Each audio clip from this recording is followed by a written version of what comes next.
बोलोगी नहीं?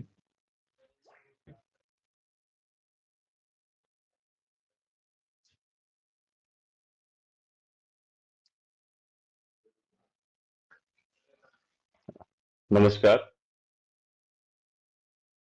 नमस्कार। ज्ञान प्रवाह के उद्देश्य से हम लोगों ने अनुभूति गुरुकुल की स्थापना की थी, और उसी क्रम में हम लोग अलग अलग मुद्दों पे चर्चा करते रहते हैं, बातें करते रहते हैं, चाहे स्वास्थ्य से संबंधित चर्चा हो, या पर्यावरण से संबंधित चर्चा हो, या अन्य विभिन्न सामाजिक जो भी चर्चाएं करनी होती है हम लोग करते रहते हैं। और उसके साथ ही साथ चिकित्सा विज्ञान से जुड़े छात्रों के लिए अलग अलग हम लोग चर्चा सत्र रखते हैं, जिससे उनके विषय से संबंधित जो भी जानकारियां मिलनी होती हैं उनको दी जाती हैं। उसी क्रम में आज जो है मिड लाइफ क्राइसिस, इस मुद्दे पे चर्चा हमने रखी है। हम लोग 30 साल से लेके 50 साल के बीच में जो भी लोग होते हैं, अपने कैरियर और अपना परिवार सब कुछ जमाने और बिठाने और स्टेबल करने के चक्कर में खुद को कहीं न कहीं नजरअंदाज करते रहते हैं, और जब 4 साल 5 साल 10 साल बाद अपनी तरफ पलट के देखते हैं तो खुद को उलझा हुआ पाते हैं। उसी को मिड लाइफ क्राइसिस के नाम से जाना जाता है। उसका उसको विस्तार में चर्चा करने के लिए गुरुजी जुड़े हुए हैं, डॉक्टर अंशुमान कुमार जी। प्रसिद्ध कैंसर सर्जन हैं, दार्शनिक हैं, चिंतक हैं, विचारक हैं। इनके कई परिचय हो सकते हैं, किसान हैं। मैं गुरु जी को आमंत्रित करूंगा कि गुरु जी इस पे अब प्रकाश डालें। बीच बीच में हमारे कुछ प्रश्न रहेंगे जिनसे हम जिनकी शंकाओं के लिए हम आपसे पूछेंगे, गुरु जी। जी नमस्कार। आनंद जी, देखिए, विषय जो चर्चा के लिए आपने उठाया है बड़ा उपयुक्त विषय है, और हमारी संस्कृति में, भारत में खास करके माना जाता है कि इस तरह की चीजें नहीं होती है जैसे mid life crisis. Mid life crisis जो शब्द आया था 1960 में, जैक्स एलियट नाम का एक साइकोलॉजिस्ट था, उसने ये लाया। उसका काफी रिसर्च हुए। वेस्टर्न कल्चर में, खास करके यूरोप और अमेरिका में, तो ये कॉमन समस्या भी हो चुकी है। ये कहना कि भारत में समस्या नहीं है उचित नहीं होगा। भारत में अनडायग्नोज, अनडिटेक्टेड या अननोटिस्ड, या यूं कहें कि नेग्लेक्टेड प्रॉब्लम है, ये उचित है यहाँ के लिए। क्योंकि यहाँ अगर आप व्यक्ति विशेष की कोई बात करें या ऐसा कुछ सोचे कि इस तरह की व्यक्तिगत समस्या है, तो आप आमतौर पे मान लिया जाता है साइकेट्रिक डिसऑर्डर है, पागल के डॉक्टर के पास जाना है, ये पागल हो गया है। जबकि ये सच्चाई नहीं है। तो पहले तो ये समझना पड़ेगा कि मिड लाइफ क्राइसिस है क्या और इसका क्या संबंध है। तो इसके लिए मैंने एक प्रेजेंटेशन तैयार किया है, जिसको शेयर कर देता हूं। जब स्क्रीन आ जाए तो आप मुझे बताइएगा।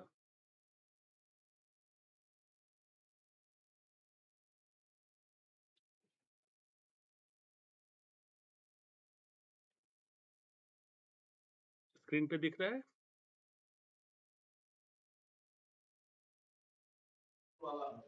जी, स्क्रीन पर दिख रहा है, लेकिन अभी शुरू नहीं हुआ है। आपने जो स्क्रीन शेयर किया वो दिखना शुरू हुआ है। ये मिड लाइफ क्राइसिस लिखा दिख रहा है ना आपको? हाँ, you are preparing your screen लिखा हुआ दिख रहा है।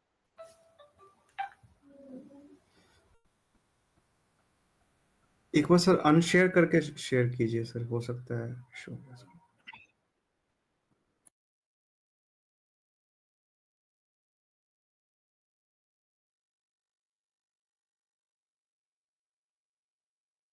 अभी जी, अभी दिख रहा दिख रहा है ठीक से? है। जी, बिल्कुल दिख रहा है। चलो, हाँ सर। तो अब देखिए, चर्चा हो गई मिड लाइफ क्राइसिस की।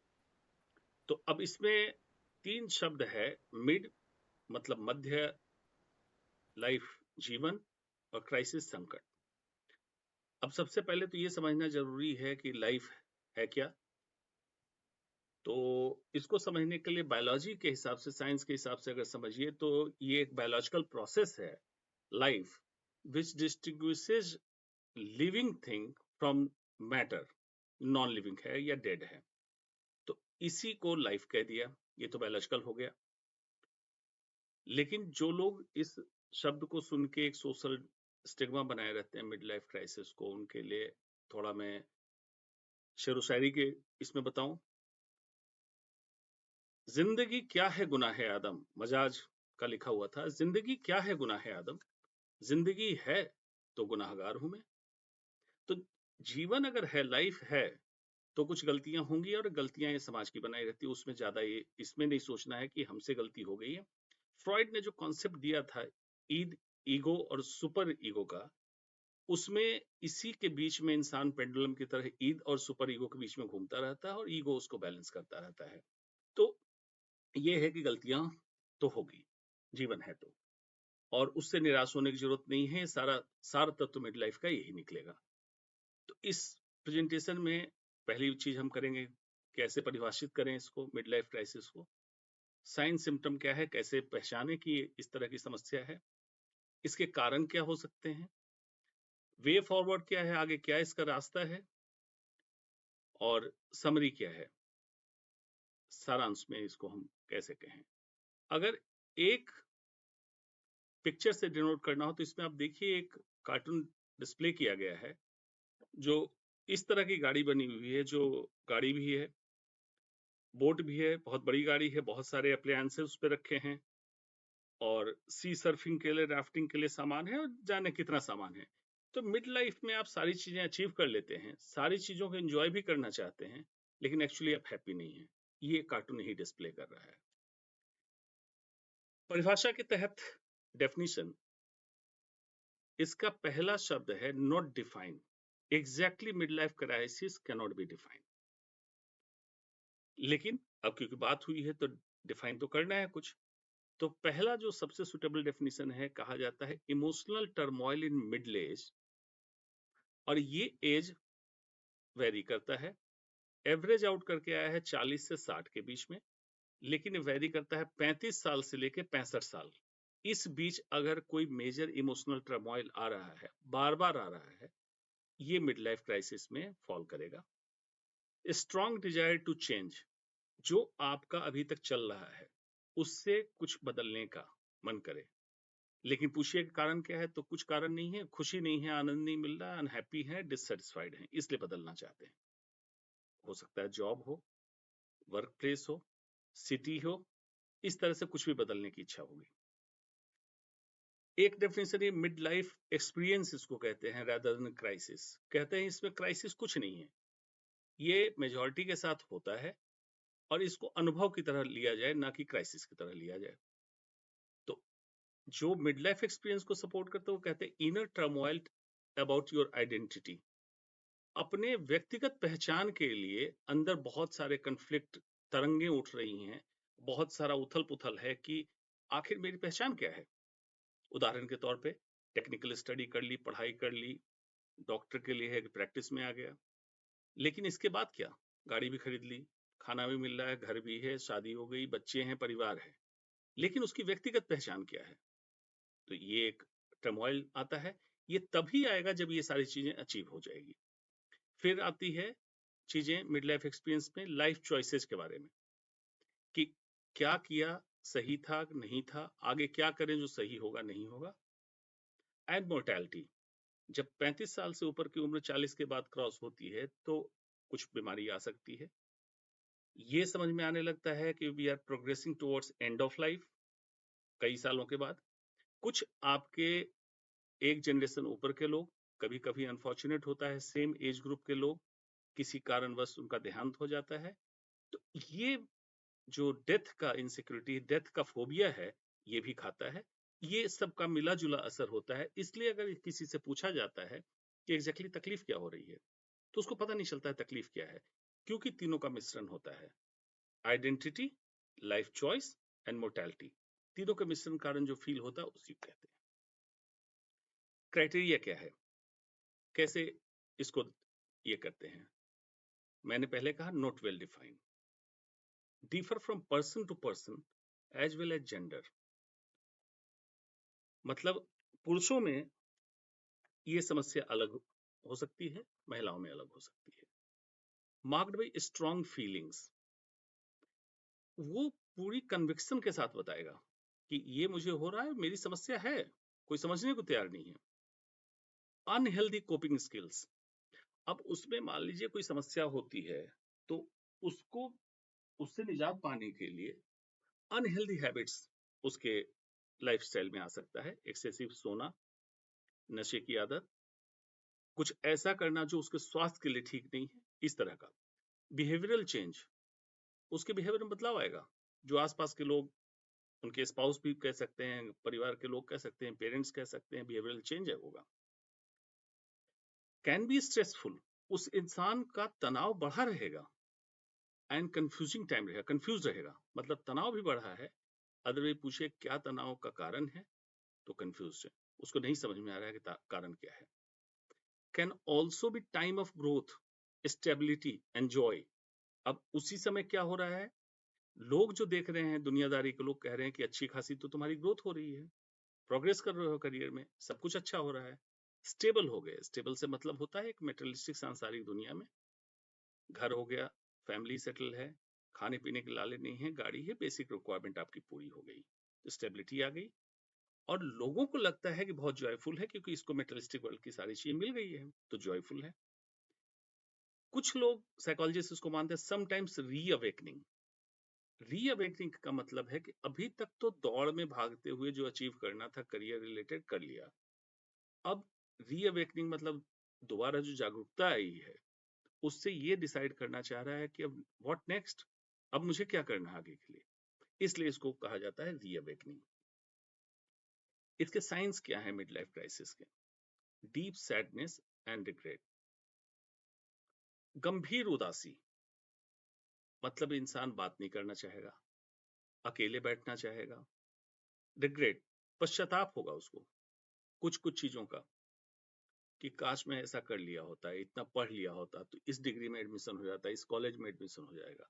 अब ये बहुत पुरानी बात हो गई, लेकिन उसका पश्चाताप आज निकलेगा। कुछ पास्ट के इवेंट्स, पास्ट के किसी रिलेटिव से झगड़ा हुआ, उसका पश्चाताप होगा कि अगर ये झगड़ा मैं नहीं करता, मेरा बिहेवियर ठीक रहता तो आज वो रिलेटिव मेरे साथ होते।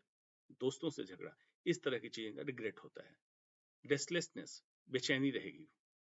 डे ड्रीमिंग, दिव्य स्वप्न, बड़ी बड़ी चीजें इमेजिन कर लेगा काम करते हुए कि अगर ऐसा हो जाएगा तो ये मैं कर लूंगा। Day dreaming. इरिटेबिलिटी, बेचैनी। नोस्टैल्जिया, वो पुरानी चीजों को बड़ा याद करेगा। अर्ली एज में मान लीजिए कि जहाँ रहता था वहां पे मटर चूड़ा मिलता हो, अच्छा, अब उसको मटर चूड़ा की याद आई कि मुझे तो वही वही लाइफ अच्छी लग रही थी, अभी 5 स्टार में खाना खा रहा हूँ, इसमें उतना मजा नहीं जो मजा मिलता था। कहीं का उसको समोसा पसंद आता था, उसको याद करेगा। लेकिन अगर वो वापस उसको भेजा जाए कि जाओ तुम नॉस्टैल्जिक हो, उस मोमेंट में जाओ उसको खा के आओ, जब जाएगा तो उसको न वो स्वाद मिलेगा और न उस नॉस्टैल्जिया की क्रेविंग की फीलिंग खत्म होगी, उसको लगेगा कुछ मिसिंग है। ये इस एज में आएगा। इम्पल्सिव एंड इंडल्जेंट बिहेवियर, इसी समय स्मोकिंग, ड्रग्स, चरस, अल्कोहल एडिक्शन, ये सारी चीजें आएगी। एंड चेंजेस इन एम्बिशन, अब जो चीजें अचीव कर चुका, अब उसका एम्बिशन चेंज होगा, कुछ नई चीजें अचीव करना चाह सकता है, दूसरे फील्ड में जाना चाह सकता है, चेंज ऑफ प्रोफेशन कर सकता है, ये सारे इसमें चेंजेस आएंगे। Signs of mid life crisis further, compulsive attempts to remain young. अब ये बड़ी इंपॉर्टेंट बात है, इसके दिमाग में कंपल्सन आ जाता है। एक साइकेट्रिक डिसऑर्डर होता है ऑब्सेसिव कंपल्सिव न्यूरोसिस, वो अलग चीज है। ये एक आप कह सकते हैं कि थॉट है, रिपीटेटिव थॉट है, कंपल्सन है टू रिमेन यंग। अब उसके लिए जिम ज्वाइन करेगा, एक्स्ट्रा कुछ डाइट सप्लीमेंट लेगा, कभी कभी कुछ लोग कुछ मेडिसिन लेते हैं अपने को पतला करने के लिए या फिट रखने के लिए एपरेंटली। क्यों?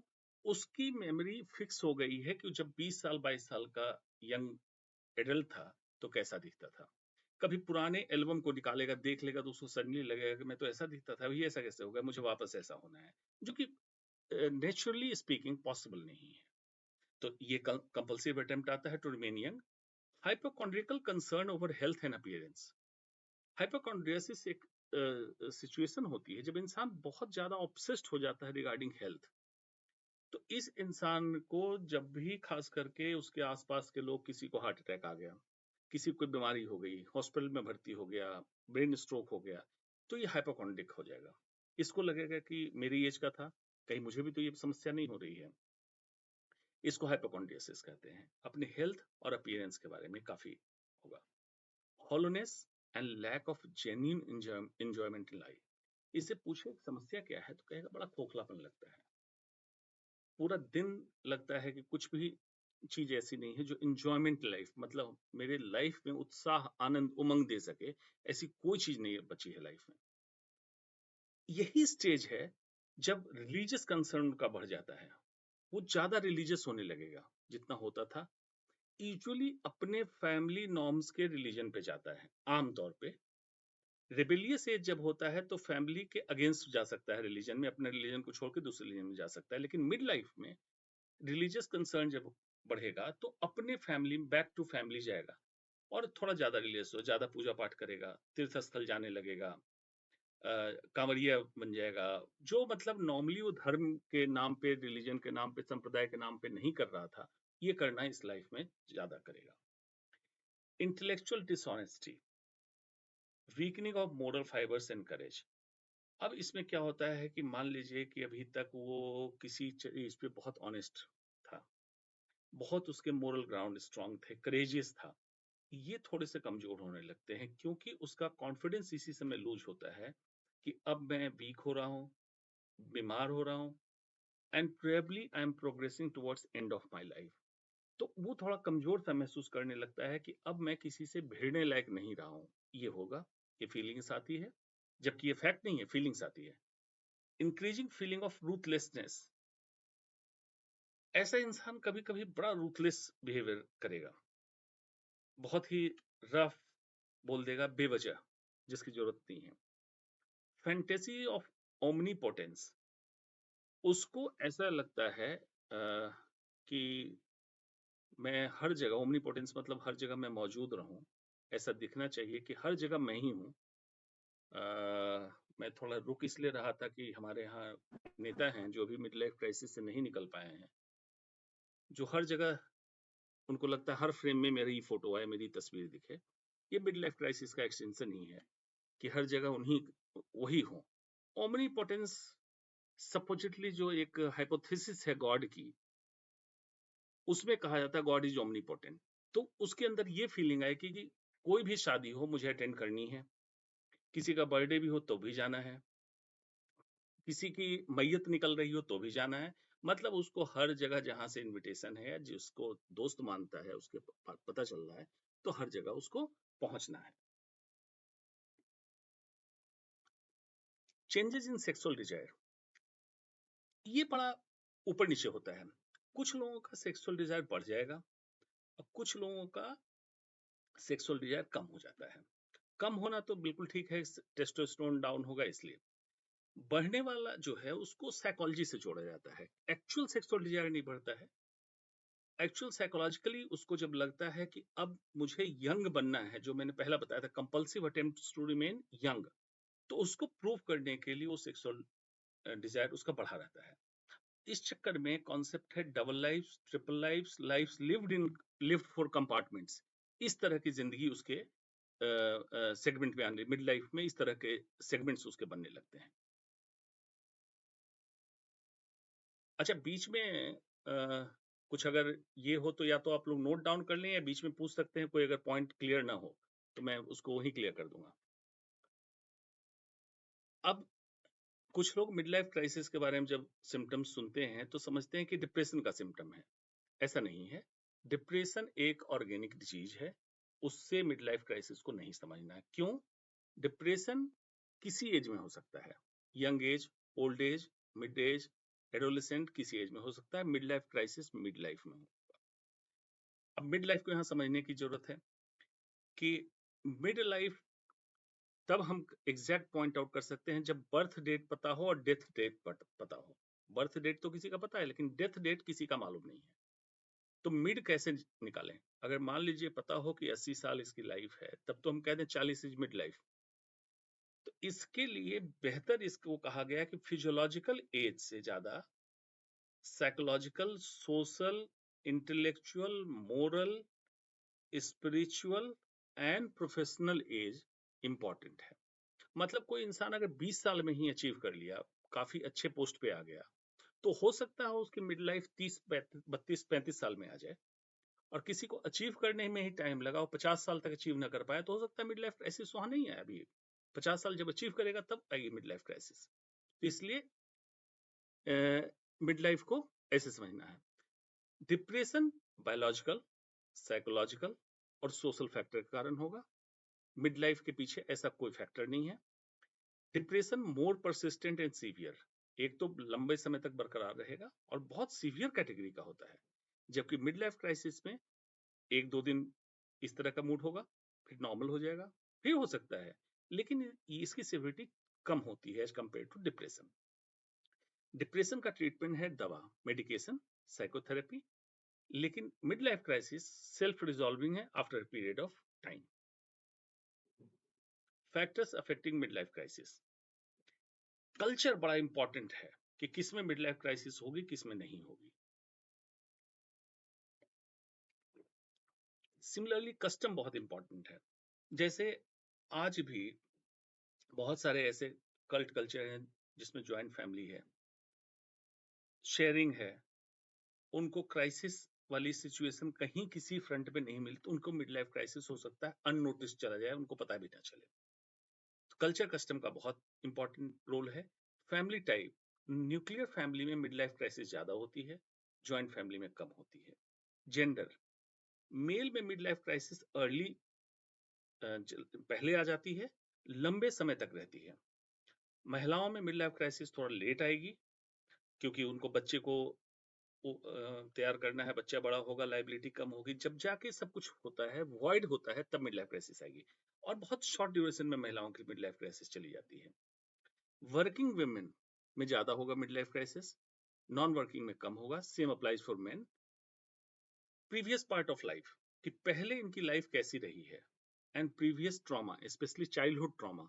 अगर चाइल्डहुड ट्रॉमा रहा है इन द फॉर्म ऑफ कि पेरेंट्स एक्सपायर हो गए या बहुत कोई ट्रॉमेटिक फेज उसने अर्ली चाइल्डहुड में देखा है, तो उसको मिड लाइफ क्राइसिस ज्यादा सीवियर होती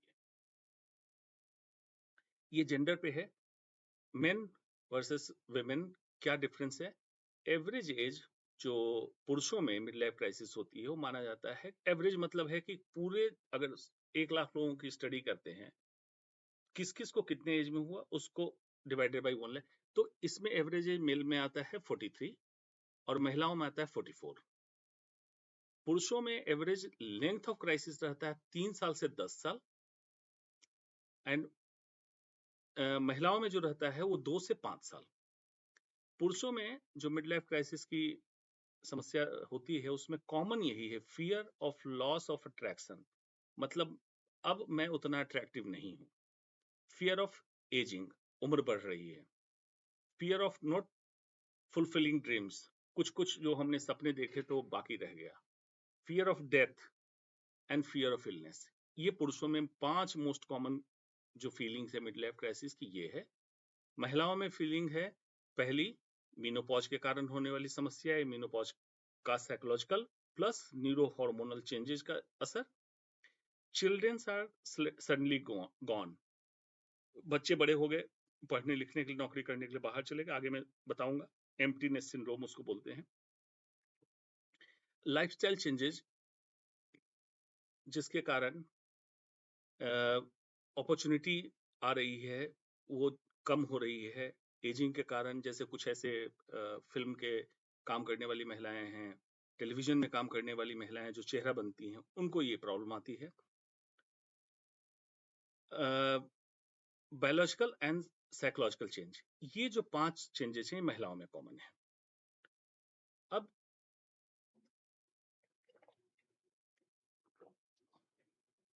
इस कर्व को ध्यान से देखें, ह्यूमन लाइफ क्या है। लेफ्ट में आपको दिख रहा होगा नीचे सबसे youth, early adulthood, middle adulthood, late adulthood. Youth से जब ऊपर चलते हैं तो ये आपका ग्रोथ पाथ होता है, मतलब 0 या मिनिमम नॉलेज से आप ऊपर बढ़ रहे हैं। ग्रोथ पाथ में गेन करते हैं क्या, नॉलेज, एक्सपीरियंस, इमोशन रेगुलेशन आप करना सीख लेते हैं। लेकिन लेट एडल्टहुड में आपका डिक्लाइन पाथ होता है, लॉस होता है functional health, speed of processing and working memory. अब ये जहां दोनों कर्व मिल रहा है वहां देखिए एक पॉइंट है, उसी को कहते हैं मिड लाइफ, जहां की नॉलेज, एक्सपीरियंस, इमोशन एक ऑप्टिमम लेवल तक गेन भी हो गया, एट द सेम टाइम डर भी है या कभी कभी ऑनसेट भी हो गया है हेल्थ लॉस का। स्पीड ऑफ प्रोसेसिंग, पहले कोई चीज बहुत फास्ट कर लेते थे, अब रिफ्लेक्सेस कम हो गए। मेमोरी, पहले मेमोरी बहुत शार्प थी, मेमोरी कम हो गई। जहां ये दोनों चीजें मिलती है वही मिड लाइफ है। इसको कहा जाता है यू शेप हैप्पीनेस कर्व। पहले आप बहुत छोटी छोटी चीजों पे खुश हो जाते थे, अब मिड लाइफ में वो सारी चीजें मिल गई लेकिन फिर भी दुखी हैं, और बाद में कुछ भी नहीं होता है फिर भी खुशी आपकी बढ़ी रहती है। इसलिए यू शेप मिड लाइफ में बिल्कुल हैप्पीनेस डिप कर जाता है, नीचे आ जाता है। ऊपर के कर्व को देखें जिसमें लिखा the happiness curve and the art of subtraction. अब इसमें दो कर्व है, लेफ्ट से राइट एज बढ़ रही है। पहला स्टफ, मतलब आपके पास कौन सी चीजें हैं, तो बहुत कम चीज अर्ली एज में, जब स्कूल में होते हैं, जब अर्ली एज कॉलेज में होते हैं, तो इनएडिक्वेसी, फेज ऑफ इनएडिक्वेसी, प्रचुरता नहीं होती उस समय, बहुत कमी होती है, कपड़े कम होते हैं, साइकिल पे जाते हैं, तो स्टफ कम होता है। लेकिन ट्रू हैप्पीनेस फुलफिलमेंट बहुत ज्यादा होता है। साइकिल से भी जाने में मजा आ रहा है, धूप में गर्मी नहीं लग रही है, बारिश भी हो गई तो भीग गए तो मजा आ गया। अब जैसे जैसे इसमें एडिशन करते हैं, आप प्रोग्रेस करते हैं, पढ़ते हैं, एग्जाम देते हैं, क्वालिफाई करते हैं, जॉब करते हैं, तो एडिशन फेज मतलब चीजों को आप जोड़ते हैं। लेकिन ये कॉम्प्लेक्स फेज है लाइफ का, मतलब कौन सी चीज चाहिए नहीं चाहिए, बहुत क्लैरिटी नहीं होती है, होर्डिंग होती है, सामान ज्यादा होता है, अलमीरा आपका भर जाता है। एडिशन फेज, एड ऑन करते जाते हैं और ये ग्राफ ऊपर चढ़ता है। लेकिन ट्रू हैप्पीनेस एंड फुलफिलमेंट का ग्राफ नीचे आता है। बीच में जो ब्लू है, जब आपके पास सामान बहुत ज्यादा हो जाए, मटेरियलिस्टिक वर्ल्ड की चीजें भर जाए और हैप्पीनेस कम हो जाए, इसी जंक्शन को mid life crisis blue segment में जो दिख रहा है ये होता है। बाद में फिर ये एडिशन का स्टफ वाला फेज ऊपर चला गया, उसके बाद नीचे आने लगा, और जो हैप्पीनेस का फेज नीचे था वो ऊपर जाने लगा। इसको कहते हैं अबंडेंस फेज। अबंडेंस क्यों? इस फेज का नाम सब्सट्रैक्शन फेज, मतलब घटाने वाला फेज। अब आप चीजों को बांटना चालू करते हैं कि आपको सूट नहीं चाहिए, घड़ी नहीं चाहिए, ये कपड़े नहीं चाहिए, वो कपड़े नहीं चाहिए, हटाओ इसको, सब्सट्रैक्शन फेज। और लाइफ सिंपलिसिटी की तरफ जाने लगती है, सिंपल। तो हुआ क्या, हैप्पीनेस आपका कम सांसारिक वस्तुओं की उपलब्धता के बाद भी हैप्पीनेस बढ़ गई, तो सिंपलिसिटी लाइफ हो गया। Phase is called abundance phase. तो इंसान की के जीवन की यात्रा क्या है? Phase of inadequacy two phase of abundance, abundance of happiness. उसमें बढ़ा, चीजें आपने कम कर दी, इनएडिक्वेसी में चीजें कम थी, हैप्पीनेस ज्यादा थी। तो एबंडेंस के बाद भी आपको हैप्पीनेस मिलेगा जब आप मिड लाइफ को क्रॉस कर लेंगे। अब इसमें वैदिक काल में जो 4 अवस्थाएं थी उसको हम कंपेयर करें। वैदिक काल में कहा गया था कि ब्रह्मचर्य पहला 25 साल जिसमें स्टूडेंट रहते हैं, पढ़ाई करते हैं। उसके बाद नेक्स्ट 25 ईयर्स गृहस्थ आश्रम, जिसमें आप शादी होती है, बच्चे होते हैं, घर की चीजों को आप संभालते हैं। इसके बाद वानप्रस्थ, आप सारा कुछ अपने नेक्स्ट जनरेशन को हैंड ओवर करते हैं, रेस्पॉन्सिबिलिटीज उनको हैंड ओवर करते हैं, और आपका काम होता है जो आपने ज्ञान अर्जित किया है, जो आपके पास है, उसको जाके दूसरों में बांटना। मेंटरिंग जिसको कहते हैं, मेंटोर बनना। दूसरों में बांटिए, दूसरों को सिखाइए, ट्रेन कीजिए, आगे बढ़िए। और इसको मास्लो नीड हायरार्की थ्योरी में कहा गया था स्टेट ऑफ सेल्फ एक्चुअलाइजेशन। जब आपके नीचे के चारों बेसिक नीड से लेके सारा नीड पूरा हो जाए, तब जाके आप सेल्फ एक्चुअलाइजेशन और वानप्रस्थ स्टेज में होगा। और लास्ट होता है संन्यास आश्रम। तो इस कॉन्सेप्ट में मिड लाइफ क्राइसिस की संभावना ना के बराबर थी, और अभी भी नहीं है। लेकिन ये क्लासिकल इस कॉन्सेप्ट को तो फॉलो करना मुश्किल है आज के आधुनिक काल में, लेकिन इसका मॉडिफिकेशन किया जा सकता है। कहा जाता है you can't have a mid life crisis if your entire life is a crisis. तो उस व्यक्ति को मिड लाइफ क्राइसिस नहीं महसूस होगी जिसकी पूरी लाइफ क्राइसिस में गुजरी है। तो क्राइसिस तो तब हो ना जब ये क्राइसिस खत्म हो, तो मिड लाइफ क्राइसिस हो कि बेसिक चीजें तो मुझे मिल गई, व्हाट नेक्स्ट? अब मुझे नेक्स्ट लाइफ एक्सप्लोर करना है, रीअवेकनिंग करना है, ये सेल्फ एक्चुअलाइजेशन होना है, तो पहले तो बेसिक नीड तो उसकी पूरी हो। कॉजेज क्या है, क्या क्या कारण है मिड लाइफ क्राइसिस का? पहला जो कारण है physical change, not as spry as used to be. Spry, SPRY, spry मतलब फुर्तीला। पहले जितने फुर्तीले थे अब उतना फुर्तीला नहीं महसूस करते हैं। Physical change, susceptible to illness, hypertension, diabetes, lifestyle गड़बड़ हुआ, इसके कारण ये इलनेस आ गई। न्यूरोकेमिकल चेंज, क्या क्या हुआ? हार्मोन इशू, महिलाओं में मीनोपॉज, मीनोपॉज के कारण होने वाला hot flushes, mood swing, sleep disorder, increased and unexplained overall stress, बहुत तनाव में रहेगी, कारण नहीं पता है। मेल में डिक्रीज इन टेस्टोस्टेरोन, यूजुअली माना जाता है testosterone start decreasing after 30 years of age, उसका डिक्रीज होता है। इसके कारण क्या होगा? Depression, low sex drive, erectile dysfunction, sleep disorder. यही फेज है जब महिला और पुरुष जिन्होंने पहले कभी भी किसी भी हैबिचुएशन एडिक्शन में नहीं पड़े, अल्कोहल ले सकते हैं, टोबैको ले सकते हैं, ड्रग इंडल्जेंस हो सकता है। और यही फेज है जब मोटापा उस पर चढ़ता है, because of hormonal change, diet pattern, less of physical activity, सब इस समय मिलता है और मोटापा आता है। अब ये देखिए मेन इवॉल्व, लेफ्ट साइड में जब आप यंग हैं ऐसे दिखते हैं और बॉटल आपकी किसी भी कोल्ड ड्रिंक की होती है, और जैसे जैसे बड़े होते हैं आपका मध्य प्रदेश बड़ा होता जाता है और बॉटल आपकी विस्की की हो जाती है। चेंज इन फैमिली डायनेमिक्स, ये भी बहुत बड़ा कारण है मिड लाइफ क्राइसिस का। पहली चीज है एम्प्टीनेस सिंड्रोम। बाईं तरफ नीचे पिक्चर देखिए, घोंसला है, पति पत्नी खड़े हैं, बच्चा पढ़ लिख लिया, कॉलेज चला गया, कॉलेज से भी पास होकर आया, डिग्री लेके नौकरी करने जा रहा है। एम्प्टीनेस सिंड्रोम, घोंसला अब खाली हो गया। इसके कारण लोनलीनेस, फीलिंग ऑफ एम्प्टीनेस ये आने लगती है।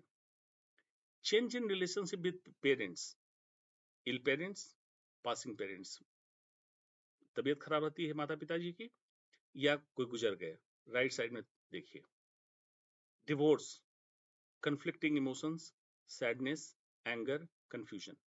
अब ये जो बीच का आदमी है मिड लाइफ क्राइसिस में देख रहा है, क्योंकि उसका नेक्स्ट जनरेशन पढ़ लिख के नौकरी करने चला गया, एम्प्टीनेस सिंड्रोम, और प्रीवियस जनरेशन पिताजी माताजी का जनरेशन वो गुजर गए, अब ये अकेला पड़ गया। मिड लाइफ क्राइसिस का बहुत बड़ा कारण। Career change, repetition in daily task, जो रोज करता है उससे उसको बोर्डम होता है। Lack of fulfilment in workplace, काम वही कर रहा है। इस पे एक मूवी है, इरफान खान ने एक्ट किया है, रोग, उसका एक डायलॉग सुनिएगा, उसमें कहता है वही रोज थाना थाना घर। तो ये एक्चुअल कोई प्रॉब्लम नहीं हुई, जॉब कर रहा था, लेकिन उसको बोर्डम क्यों हुआ? Mid life crisis. On an average career change at 39 years of age, आम तौर पे एवरेज आउट निकाला गया 39 ईयर्स मोस्ट कॉमन एज है जहां पे करियर चेंज होता है। चेंज इन कंफर्ट जोन होता है, नए एरिया में काम करने जाते हैं, new friendship, new circle, new colleague, ये मिलते हैं। ये क्राइसिस का बहुत बड़ा कारण है कि एडजस्ट करना होगा। Change in financial situation, job loss कभी हो जाती है, sudden change in labour market, adult children need financial help, and ageing parents के इलनेस के कारण वहां भी फाइनेंशियल सम पैसे खत्म हो रहे हैं। तो दोनों जगह से फाइनेंशियल ड्रेन हो रहा है और बीच में जो इंसान है उसको फाइनेंशियल क्राइसिस में आता है, ये भी एक कारण है फाइनेंशियल क्राइसिस का।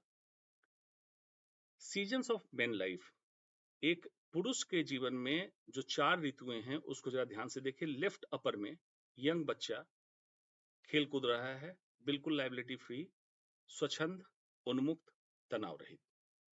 उसके ठीक नीचे एडोलेसेंट, अर्ली एडल्टहुड, इसमें अपने काम में लगा हुआ है, पूरा एंजॉय कर रहा है, music, night life, club, party, drinks, सब कुछ कर रहा है। इस समय वो अनहेल्दी होना चालू हो गया। इसके बाद ऊपर आइए सेंटर में, ये है मिड लाइफ। इसमें वो सारी एक्टिविटी को रीगेन करता है, क्योंकि अनहेल्दी हुआ तो फिर हेल्दी होना चाहता है। अर्ली एज में साइकिलिंग करता था, जो काम करता था उसको चाहता है रीगेन करना मिड लाइफ में।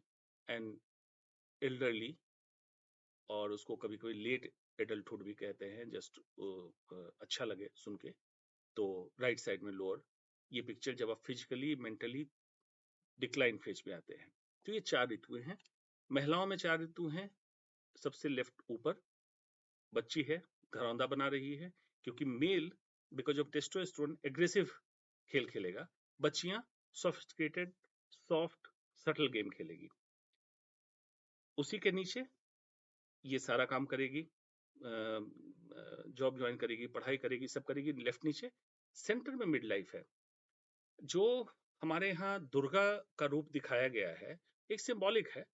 ये दिखाया गया कि 9 हाथ 10 हाथ जो बनाए जाते हैं किस लिए बनाए जाते हैं। तो प्रैक्टिकली देखिए, अगर दुर्गा को इंसान का रूप बनाना है तो इतने हाथ तो हो नहीं सकते हैं। इसमें सेंटर में देखिए मिड लाइफ। एक्चुअली हिंदुस्तान में महिलाओं को इसी प्रारूप में देखा गया कि एक महिला जॉब भी कर रही है, प्रेस भी कर रही है, कुकिंग भी कर रही है, लैपटॉप पे भी काम कर रही है, बच्चे को भी फीड कर रही है, सबका खाना भी पैक करके दे रही है। उसी में कहते हैं कि थोड़ा अपने लिए समय निकालो, थोड़ा पढ़ाई भी कर लो, थोड़ा मेडिटेशन भी कर लो, गाड़ी भी खुद ड्राइव कर लो।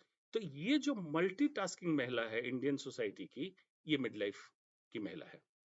और जब एल्डरली होगी तो आप देख रहे हैं पुराने जमाने में जो स्वेटर बुनते थे दादी जी, उस टाइप का ये सिंबॉलिक है। लेकिन ये महिला अब करती है कि मैंने तो अपनी लाइफ में बहुत स्ट्रगल किया, बहुत झेला, अब बहू काम करेगी, मैं बैठ के उस पर शासन करूंगी। ये इसकी दबित इच्छा है। ये एल्डरली में है, इंडियन सोसाइटी में होता है। प्रिवेंशन के लिए किस तरह से इकोसिस्टम तैयार करें मिड लाइफ क्राइसिस का, इसमें ability to relate and live in the moment, मतलब वर्तमान में जीना शुरू करें। माइंडफुलनेस, सचेतन की अवस्था से। Maintain good health, good relationship, self control अपना बढ़ाना है। वरी जो हो रहा है उसको ओवरकम करना है, उसको डिकोड करना है हर समय। Always try to learn and focus on solution instead of problem. Problem तो आएगी, ह्यूमन लाइफ है तो, लेकिन सॉल्यूशन पे फोकस करना है। Identify obstacles to live in the moment. Racing mind, monkey mind इसको कहते हैं, बंदर की तरह उछलता रहता है, उसको कंट्रोल करना है। उछलने दे, थक जाए तो कंट्रोल कर देना है। Unpleasant situation and transitional past and practising mindfulness, ये कुछ चीजें अगर अपनाएं तो मिड लाइफ क्राइसिस से कोप करने में आसान हो सकता है। What is the way forward? First is accept change. जो बदलाव हो रहा है उसको एक्सेप्ट। चेंज इज इनएविटेबल, बदलाव होगा। Most constant thing is change. लेकिन आपको क्या करना है? मेक पीस, शांति रखें, and keep pace with it. जो बदलाव हो रहा है उसके साथ अपने अंदर शांति रखें, and keep pace with it, उसके साथ चलने की कोशिश करें। चेंज के साथ रेजिस्ट ना करें कि एजिंग हो रही है, चेहरे पे झुर्रियां आ रही है, बाल सफेद हो रहे हैं, तो मैं इसको काला करूं, चेहरे की झुर्रियां को कुछ ट्रीटमेंट कराऊं, सर्जरी कराऊं। नहीं, इसके साथ ग्रेसफुली एज कीजिए, पेस कीजिए। Acknowledge your feelings. जो आपके अंदर फीलिंग्स आ रही है, किसी एक चीज का मतलब कुछ हुआ और फीलिंग आ गई, ऐसा नहीं होता है। लगभग बिलियंस, 100 बिलियंस न्यूरॉन्स हैं ब्रेन में, उसी के परम्यूटेशन कॉम्बिनेशन से हमारी फीलिंग्स जनरेट होती है। और फ्रांसिस क्रिक, जो नोबेल प्राइज भी मिला उसको, जिसने ह्यूमन जीनोम डिकोड किया, उसने फाइनली लिखा कि हमारे न्यूरॉन्स का ही सारा लफड़ा है जो हमारी फीलिंग्स जनरेट होती है। Do not suppress your emotions.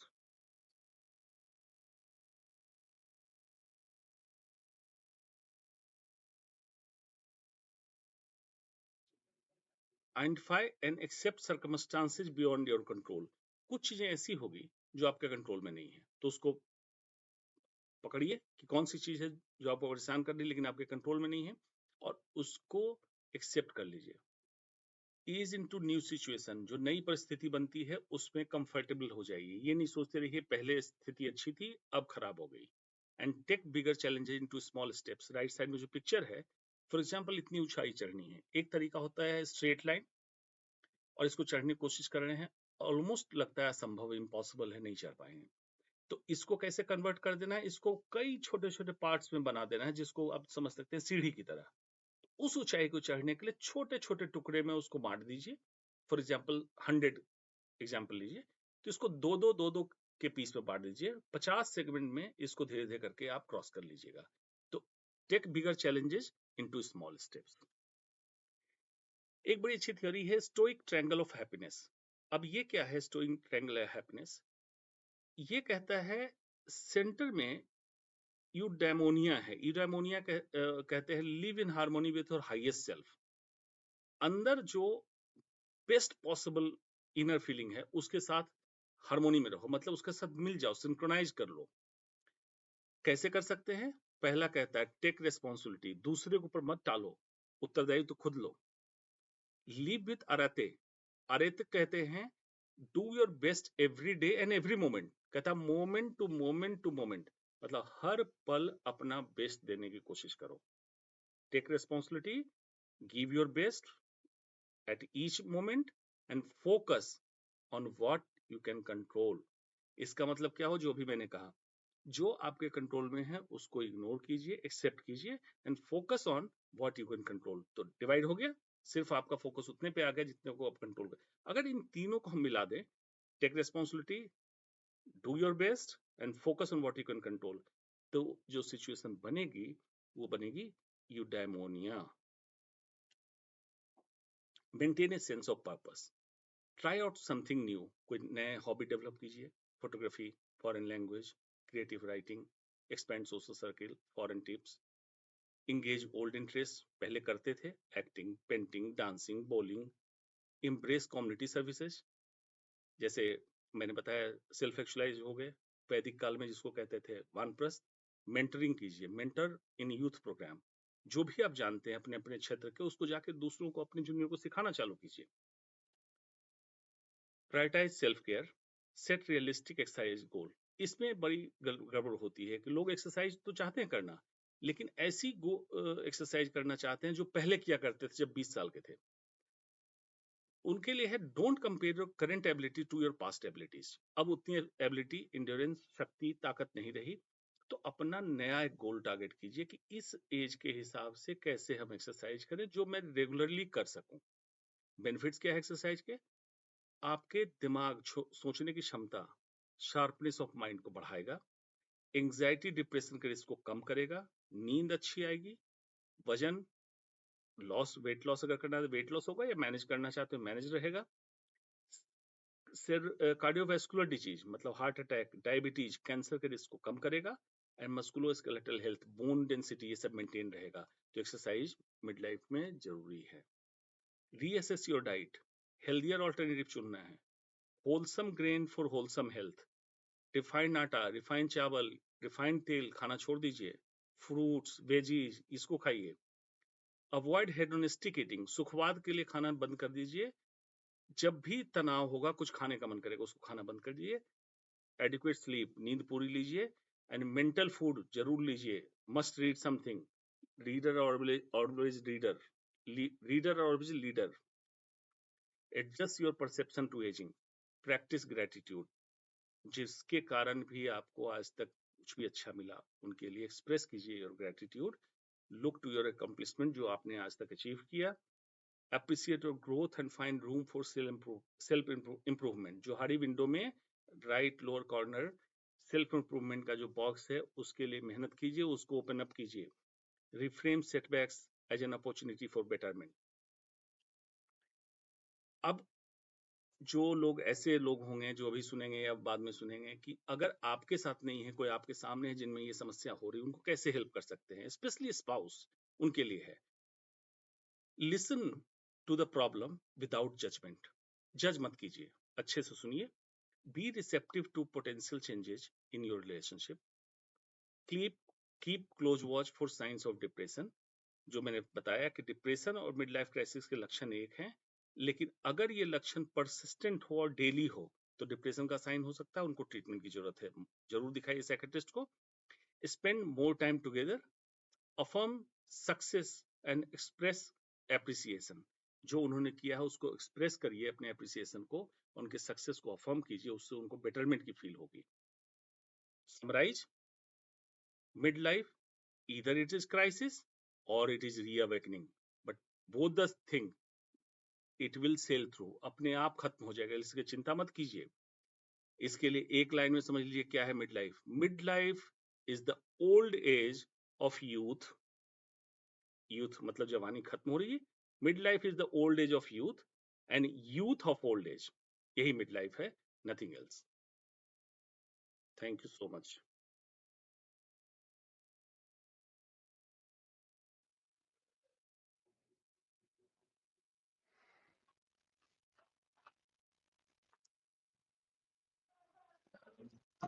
जितने लोग जुड़े हैं, अगर उनका कुछ प्रश्न हो तो आप शुरू करें एक एक करके, और हम गुरुजी से उन प्रश्नों के बारे में उत्तर लेना शुरू करें।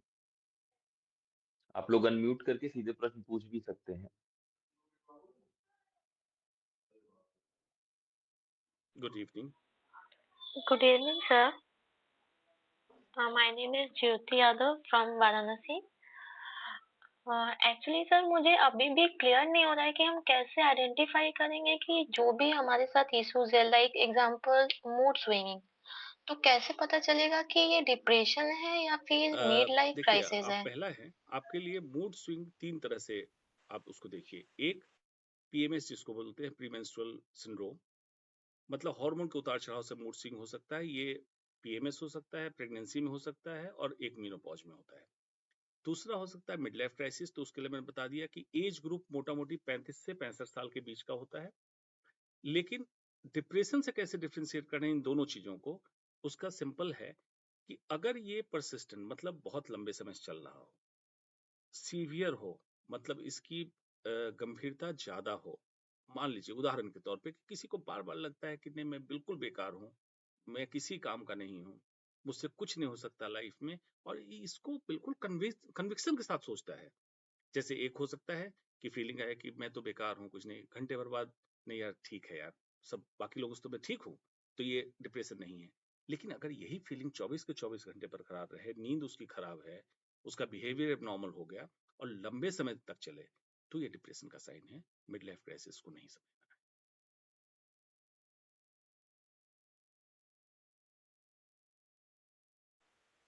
ओके सर, मींस डिप्रेशन नहीं है मुझे, मिड लाइफ क्राइसिस के एज में अभी हूँ नहीं। ओवरऑल आपने जो कहा है कि हमें ये चीज एक्सेप्ट करना होगा कि जो भी चीजें बिल्कुल चल रही हैं वो ठीक हो जाएंगी, एग्जैक्टली यही लॉन्ग है। टर्म के लिए नहीं है। सिर्फ हमारे लिए वार्निंग साइन होता है डिप्रेशन, जिसका ट्रीटमेंट चाहिए। बाकी के लिए बिल्कुल आपने सही पकड़ा कि एक्सेप्टेंस हमें चाहिए, स्वीकार कर लेना है कि हो रहा है, कोई बात नहीं, समय आने के साथ ठीक होगा। उसको इम्प्रूव करने के लिए जो मैंने कुछ टिप्स दिए हैं, उस टिप्स को फॉलो करें, जल्दी रिकवरी होगी उससे। लेकिन उसके लिए चिंताजनक कोई बात नहीं है, उसको बहुत ही पॉजिटिवली लेना है। इसीलिए इसको कहा जाता है री अवेकनिंग। अगर इस तरह कोई लक्षण आए तो री अवेकनिंग का लक्षण है जी।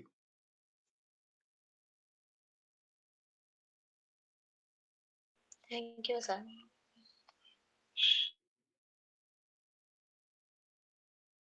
और कोई सवाल आनंद जी? अ, जी मैं एक अ, सवाल पूछना चाहती हूँ। आपने एक टर्म बोला कंपार्टमेंटलाइजेशन, तो ये कंपार्टमेंटलाइजेशन का कोई टेक्निक या कुछ ऐसा मेथड एक्सप्लेन कर सके, क्योंकि सबकी लाइफ में बहुत सारी चीजें होती है, उसको फिक्सिटी या प्लास्टिसिटी कहते हैं लोग, उसमें कंपार्टमेंटलाइजेशन मेरी नजर में शायद हेल्प कर सकता है। तो उसका क्या मेथोडोलॉजी बनाई जाए कि जो पूरे दिनचर्या कंपार्टमेंटलाइजेशन का किया हिस्सा, जाए? उसमें 3-4 चीजें प्रायोरिटी की होंगी। प्रायोरिटी की हो सकती हैं घर, बच्चा, फैमिलीज, जॉब, इस तरह की। तो उसमें कंपार्टमेंटलाइजेशन का मतलब ये होता है कि मल्टीपल बबल्स हैं, उस बबल्स के अंदर जो चीज है उसी बबल में रहे। उस बबल से निकलने के बाद उसकी, जिसको मैं आमतौर पे कहता हूँ अनासक्त का भाव, मतलब नीदर अटैच नॉट डिटैच। जब जहां है वहां के लिए पूरी तरह रहे, उस बबल से निकले, अब ये कंपार्टमेंट बंद हो गया, दूसरे कंपार्टमेंट में गए। फॉर एग्जाम्पल घर से अब चले गए स्कूल, ऑफिस, हॉस्पिटल, तो वहां की चीज वहीं रही। वहां से वापस निकले, तीसरी जगह गए, वहां की चीज वहां रही। वापस जब घर आए तो ये सारी चीजें बाहर की खत्म हो गई, कंपार्टमेंटलाइजेशन। तो इसके लिए सबसे महत्वपूर्ण है वर्तमान में जीना, सहज रहना, सरल रहना और तरल रहना। अगर इसको करते हैं तो अनासक्त के भाव में रहेंगे और कंपार्टमेंटलाइज रहेगा, लाइफ में मिक्सिंग नहीं होगी।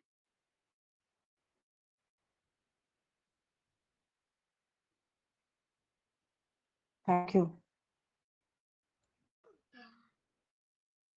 जी बताएं। गुरुजी सर मुझे आपने पूछना सर मुझे ये पूछना जैसे आपने बोला मिड लाइफ क्राइसिस, तो ये जो क्राइसिस वर्ड है ये हम सब मतलब सबके लिए डिफर डिफर होगा ना सर? हर एक इंडिविजुअल की जैसे आपने बोला कि जिसकी एज में बहुत लेट से उसने सक्सेस गेन किया, तो उसका फिर लेट से मतलब इट इज़ इम्पोर्टेंट ये होगा, मतलब ये फेज़ आएगा लाइफ में। जैसे एक स्पेसिफिक एज आपने बोला 30 प्लस से लेके हम आगे करते हैं, लेकिन अगर किसका एज ही मतलब हम लोगों ने स्टार्ट ही एस्टेब्लिशमेंट ही लाइफ की उतनी लेटर ऑन स्टेज में हुआ, तो उसके बाद का फिर इसमें ये चीज़ हमारा वो ऐसा है फेज़ कि आएगा सबसे ना सर? पहले परिभाषा में मैंने क्या कहा, mid life crisis not defined.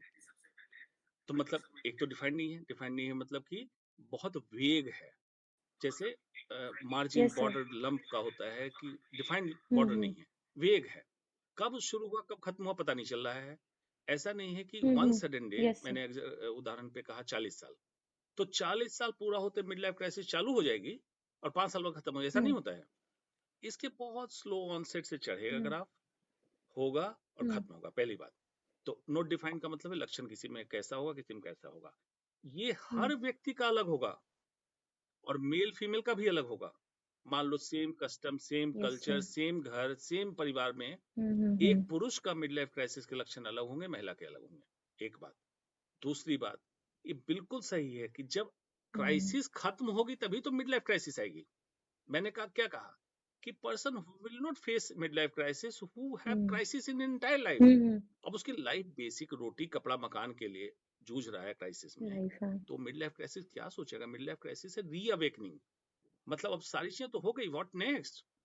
अब कुछ मुझे ड्राइविंग फोर्स दो, हुँ, मेरा डोपामिन निकले, मेरा सेरोटोनिन निकले ब्रेन में, अब मुझे आगे के लिए कुछ काम दो, ऐसा दो जो करके मुझे सेटिस्फैक्शन हो। ये तो तब होगा ना अगर सुबह जाके सबका काम महत्वपूर्ण है लेकिन फिर भी एक मजदूर सुबह जाता है इस उम्मीद में जाता है 500 रुपए मिलेंगे दिहाड़ी के, शाम को लौटूंगा तो चावल और आटा लेके लौटूंगा, घर में खाना बनेगा, खाना खाएगा उसको सो जाएगा, क्योंकि अगले दिन फिर उसको मजदूरी करनी है।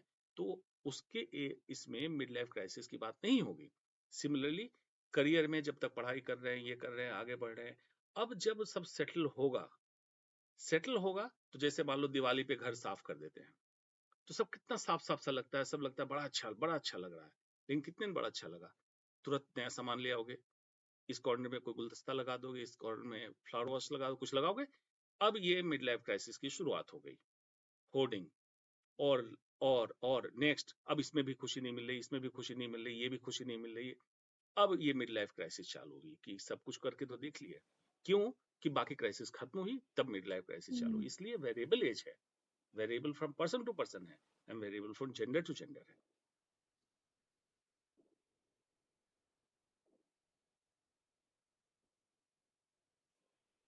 Thank you sir.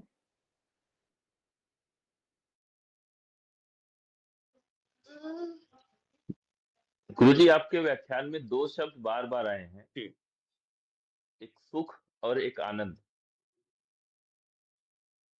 चूँकि अगर आप इस पे बोलेंगे तो हो सकता है पूरा दिन लगे, लेकिन थोड़े से उदाहरण के साथ अगर आप परिभाषित कर देते तो एक शंका ये भी देखिए दूर सुख होती कि को सुख क्या है और आनंद क्या है? इंग्लिश में कहें तो हेडोनिज्म बोलते हैं, और इस पे थियोरी भी है, हेडोनिस्टिक थियोरी।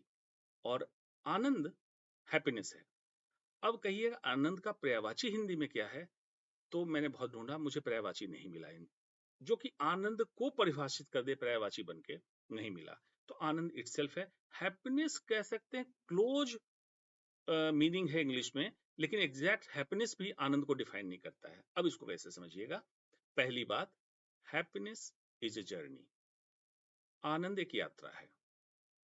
हेडोनिज्म मतलब सुखवाद इज ए डेस्टिनेशन, सुखवाद एक मंजिल है। अब इसको इमेजिन कीजिए कैसे चलते जा रहे हैं अनवरत आनंद, और किसी उम्मीद में चल रहे हैं कि ये मंजिल मिल गई, बस यही चाहिए था मुझे, ये मिल जाए बस मैं खुश हो जाऊंगा, खुश हो जाएंगे, सुखवाद। जैसे नई मूवी आई, टिकट आपने बुक कराया, बड़ा एक्साइटमेंट है, जल्दी हॉस्पिटल से ऑफिस से निकले, घर आए, सामान पैक किया, गए, पॉपकॉर्न भी लिया, फिल्म भी देखी। जैसे फिल्म खत्म हुई, सुखवाद पूरा हुआ और आपने सुख के चक्कर में फिर से ढूंढने लगे व्हाट नेक्स्ट। आनंद, आप नेचर पसंद करते हैं, किसी नदी के किनारे बैठे हैं, बिल्कुल सुबह ठंडी हवा चल रही थी, चिड़िया चहचहा रही थी, सूरज की लालिमा निकली, आप आनंद में आ गए और आनंद में आए जा रहे हैं, आए जा रहे हैं, आए जा रहे हैं। कोई पूछे कि क्या हुआ, क्या महसूस कर रहे हो, तो आपके पास कोई शब्द नहीं होगा बयां करने के लिए, क्योंकि ये फ्रेग्रेंस नहीं है, ये फ्लेवर है। और ये ऐसी यात्रा, ऐसी मंजिल है कि हो सकता है अगले दिन कहीं और आप हो, वहां पे आनंद की अनुभूति ले रहे हो। आनंद एक यात्रा रहेगी, इसको किसी भी टेंजिबल फॉर्म में, कि जैसे टेंजिबल मतलब ये टेबल लैंप है, ये टेबल है, इस फॉर्म में आप व्याख्यान नहीं कर पाएंगे। गाड़ी है, मूवी है, थिएटर है, इस फॉर्म में व्याख्यान नहीं कर पाएंगे। आनंद अनवरत यात्रा है, सुख एक मंजिल है।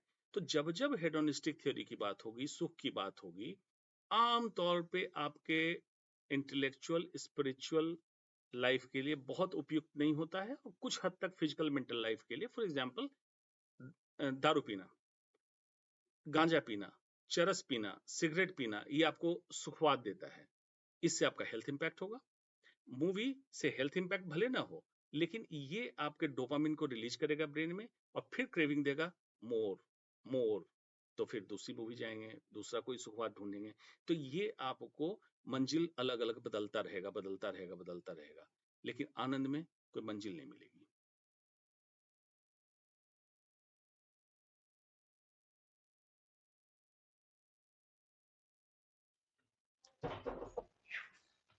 यूडमिनियम में आपने जी, बताया कि हर मोमेंट पर अपना बेस्ट देते रहना है,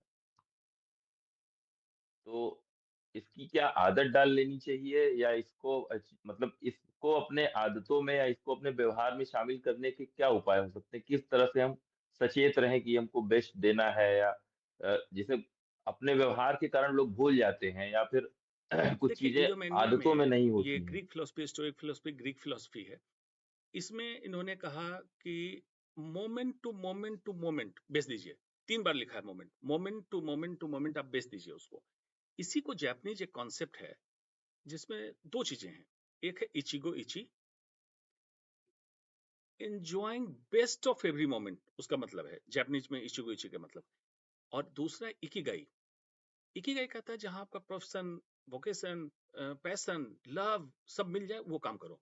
अब क्या है इसका, उसमें उदाहरण बड़ा अच्छा दिया है कि जो काम पसंद होगा जब करेंगे तो आप उसमें बिल्कुल इनगोर्स हो जाएंगे, उसी में घुस जाएंगे। जैसे जापानीज लेडी का एक एग्जाम्पल था कि वो हेयर ब्रश बना रही थी, जो कॉस्मेटिक इस्तेमाल करने के लिए ब्रश बनता है, उसको हैंडमेड ब्रश बना रही थी।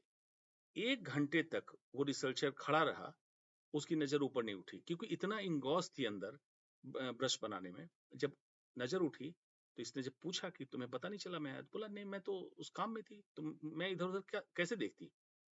मोमेंट।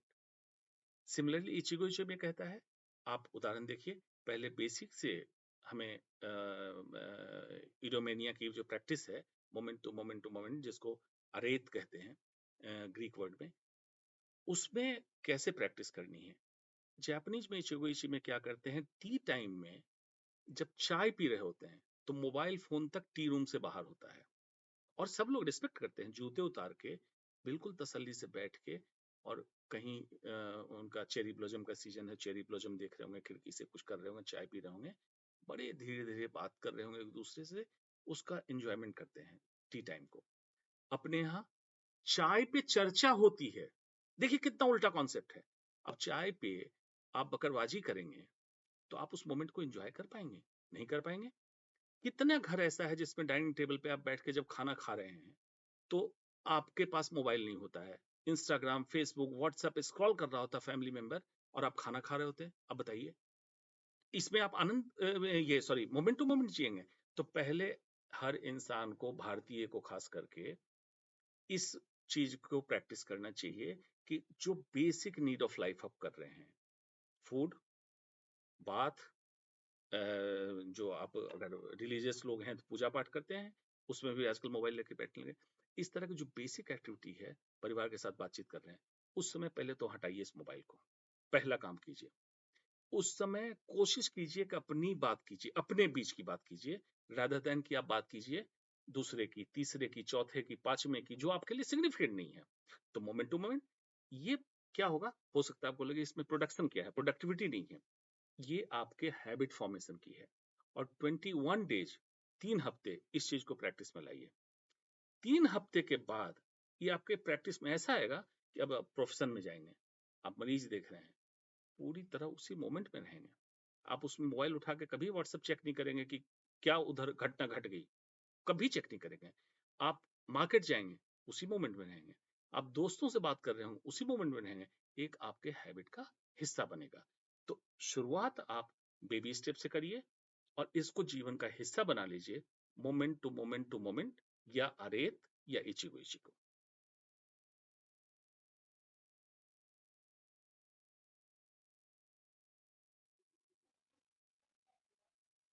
जी, एक प्रश्न है कि क्या क्राइसिस के कारण ये मिड लाइफ क्राइसिस के कारण व्यक्ति बिल्कुल नहीं। हत्या इसीलिए या मैंने एक आत्महत्या स्लाइड की में तरफ जा सकता मिड है? लाइफ क्राइसिस और डिप्रेशन को सेपरेट किया।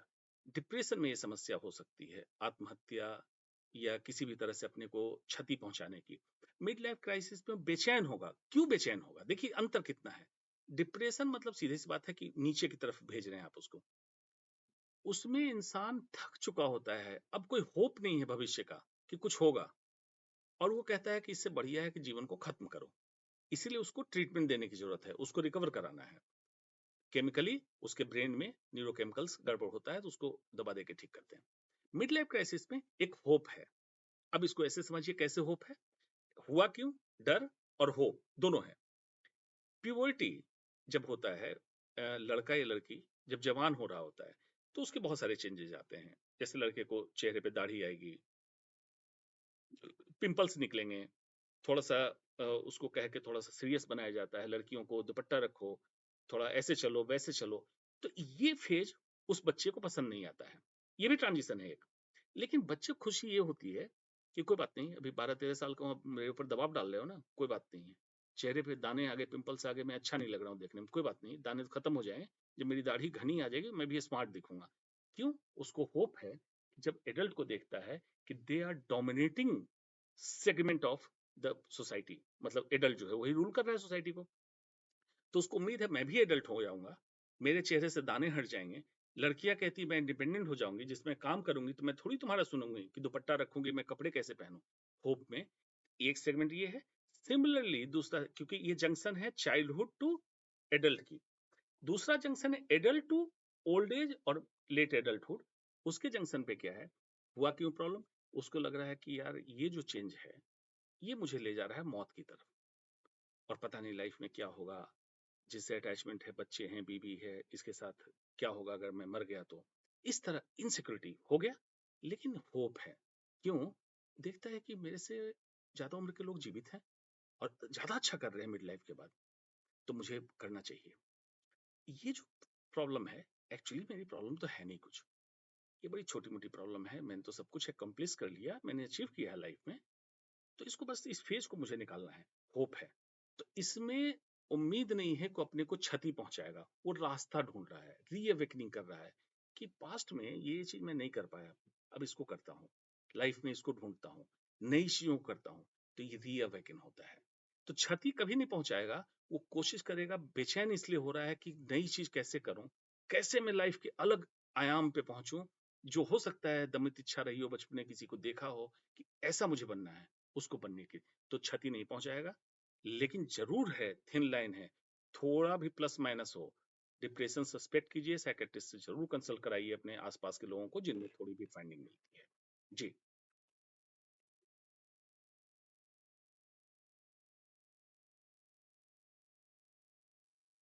एक चीज आपने बताई कि जो लोग इसमें लोग पूजा पाठ करने लगते हैं या पूजा करना बढ़ा देते हैं, घंटों बैठे रहते हैं पूजा करने के लिए, तो क्या इसके बाद उन्हें नहीं, अच्छा लगने लगेगा बिल्कुल या ऐसा चीजें संभव नहीं है। सुधरने वो लगेंगी? होप ऐसा संभव है? हर तरह की चीजें का प्रयोग करते हैं, एक्सपेरिमेंट करते हैं, ट्रायल लेते हैं, जिसमें उनको ये उम्मीद लगती है, क्योंकि उन्होंने अपने पेरेंट्स को देखा कि पूजा पाठ करते थे, उनके साथ तो ऐसा नहीं हुआ, जबकि ऐसा नहीं है। जब उनको पूजा पाठ करके निकलते देखा तो उन्होंने शेयर ही नहीं किया था, ये बच्चे थे, इनको पता ही नहीं चला। तो इसको एक फॉल्स होप, जैसे कहते हैं डूबते को तिनके का सहारा, तो इनको एक तिनका मिलता है। और ईजीएस्ट तिनका भारतीय संस्कृति में है पूजा पाठ। ईजीएस्ट तिनका आपके घर में भी उपलब्ध है, मंदिर में उपलब्ध है, कहीं जाके आप कर सकते हैं। प्लेसिबो इफेक्ट जरूर है, साइकोलॉजिकली उनको बेटर फील होगा, ये जरूर है, लेकिन क्या उससे सोल्यूशन नहीं सोल्यूशन होगा। वो लाइफ टाइम पूजा करते रह जाएं, लेकिन स्टेज ऑफ री अवेकनिंग जो हो रही थी, जिसके लिए उनको होप थी कि मैं कुछ बेहतर कर लूंगा, ये बेहतरी नहीं होगी। फिर वो क्राइसिस बार बार उनको हॉन्ट करेगा कि शायद मैं कुछ बेहतर कर लेता, भगवान की भी पूजा कर ली 10 साल, भगवान ने भी कुछ नहीं दिया। एक मूवी है लव आजकल, उसमें गाना है, तो पहले मांगता है अपनी महबूबा के लिए, भगवान से बड़ी मिन्नतें करता है, बाद में वो भगवान को ही कहने लगे तुम इतना सब कुछ देते हो सबको, मुझे एक महबूबा नहीं दे सकते हो। तो ये फील उसको और होने लगेगा कि मैंने इतने साल पूजा कर ली, अब बताओ कि तुम ये भी नहीं मुझे ठीक कर पाए। मैं चाहता था कि मेरी फैक्ट्री हो जाए, मेरा बिजनेस हो जाए, कुछ भी जो भी उसने इच्छा रखी होगी। तो पूजा से सॉल्यूशन नहीं मिलेगा। यस, प्लेसिबो इफेक्ट कुछ दिनों के लिए मिलता है, मिल सकता है, अगर उसके कल्चर में है तो। कल्चर उसका, मैंने पहले बताया कि जो कल्चर में होगा वही मिड लाइफ क्राइसिस में वो रिलीजन को फॉलो करेगा। जी,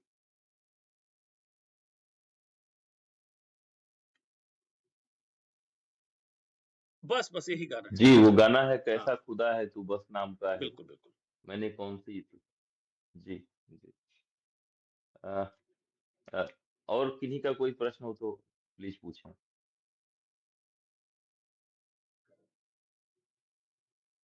सर मेरा एक क्वेश्चन है, आपने कहा है कि जो फीलिंग्स होती है वो ब्रेन केमिकल में कुछ केमिकल न्यूरो, जी मतलब मैं कॉमर्स के स्टूडेंट हूँ, साइंस, तो मुझे जी, वो मैंने थोड़ा, बोला कि हाँ वो मुझे थोड़ा एक्सप्लेन करेंगे, क्योंकि आज के समय में सबसे ज्यादा अगर जी, हमें कुछ परेशान करता है तो वो हमारे बिल्कुल। फीलिंग्स और आप इमोशन ही है। कॉमर्स के स्टूडेंट्स हैं, लेकिन समय मिले तो कभी जरूर पढ़िएगा। मॉलिक्यूल्स ऑफ इमोशन एक किताब है, कैंडिस पॉइंट की, जरूर पढ़िएगा, बड़ी अच्छी किताब है।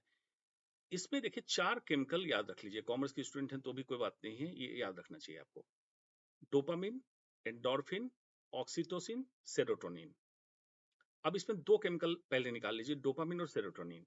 डोपामिन एक केमिकल है जिसको हम कहते हैं molecule of more. More, MORE, मतलब बार बार और चाहिए, मुझे और चाहिए।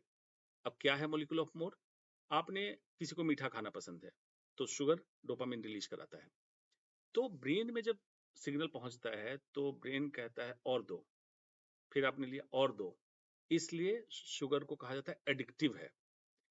कोई सिगरेट पी रहा हो, तंबाकू ले रहा हो, चरस ले रहा हो, गांजा ले रहा हो, अल्कोहल ले रहा हो, तो इसमें क्यों उसकी लत बढ़ती है? क्योंकि ये एडिक्टिव कराता है डोपामिन रिलीज होने के कारण। मोर मोर मोर।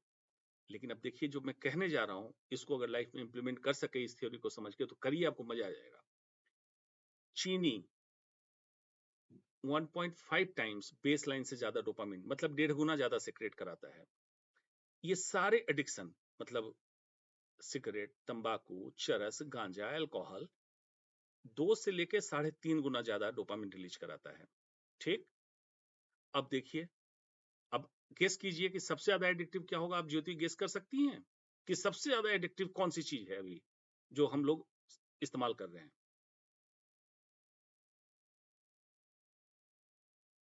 इन सर सबको छोड़ दीजिए अल्कोहल आप। आपने बताया, शुगर। सबसे ज्यादा एडिक्टिव है जी, आपका मोबाइल। 7.5, 7.5 गुना ज्यादा बेस लाइन से डोपामिन रिलीज कराता है। जब आप Netflix, Amazon, WhatsApp, Facebook, Instagram को खोल के बैठे होते हैं ना, तो इतना रिलीज कराता है डोपामिन, आप उसके एडिक्ट होते हैं।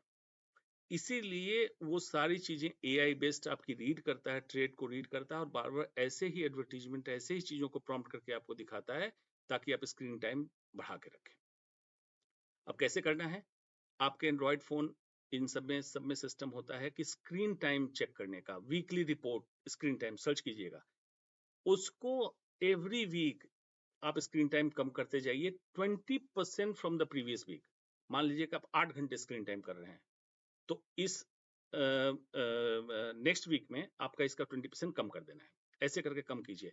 आप स्क्रीन का इस्तेमाल उतना ही कीजिए जो आपके प्रोडक्टिविटी के लिए काम आ रहा है। एक बात हो गई। दूसरा मॉलिक्यूल है सेरोटोनिन। सेरोटोनिन कहता है I am feeling good, but now I am satisfied. Satisfied, more नहीं कहता है। फील गुड आया और साथ में संतुष्टि भी आ गई। जैसे कोई ध्यान लगाता है उसको, कोई जॉगिंग करता है, तो जॉगिंग के एक सर्टेन के बाद क्या होता है, सेरोटोनिन रिलीज होता है, कहता है कि बहुत अच्छा लग रहा है, I am feeling very good, लेकिन अब नहीं करना है, आज के लिए बस इतना ही काफी है। इसके में सेरोटोनिन रिलीज होता है। तो कहा जाता है न्यूरोट्रांसमीटर रिलीज के लिए कि आप सेरोटोनिन रिलीजिंग प्रैक्टिस ज्यादा कीजिए, डोपामिन रिलीजिंग प्रैक्टिस कम कीजिए, क्योंकि बैड हेल्थ देगा आपको। जी ज्योति।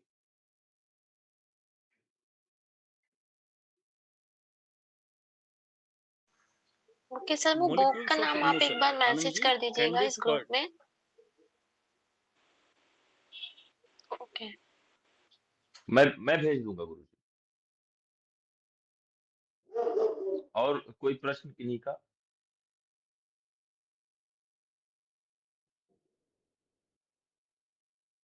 लगता है कि अब प्रश्न नहीं बचे हैं। अ, गुरुजी, हमारे यहाँ एक उक्ति है, उसका मतलब ये तो उसका अर्थ ये होता है कि गुरु का कर्म होता है गुरु बनाना, चेले पैदा करना नहीं। तो वो उक्ति आप उस फ्रेम में आप पूरी तरह फिट बैठते हैं। और मैं अपने आप को भाग्यशाली समझता हूँ कि मैं चेला नहीं बना हूँ, मैं गुरु बनने की रास्ते पे हूँ। अच्छा लगता है सर गुरु जी की ये इन सब चर्चाओं से, हालांकि मैं थोड़ा सा भावुक हो गया। और आपने इन सारी बातों और समस्याओं पे जो भी तथ्य और तर्क दिए हैं, उसके साथ हम चाहेंगे कि ये जो वीडियो हम रिकॉर्ड किए हैं उसको अपने आपके फेसबुक पे और आपके यूट्यूब चैनल पे अगर चले जाएंगे तो उसका लिंक हम शेयर कर देंगे, जिससे और लोग भी इससे लाभान्वित होंगे। और जितने लोग इसमें जुड़े और अपने समय दिया गुरुजी, उसके लिए हम सदैव आपके आभारी हैं। और ये आपका आशीर्वाद है कि आप समय समय पे धन्यवाद। हमको मार्गदर्शन देते रहते हैं। प्रणाम गुरुजी।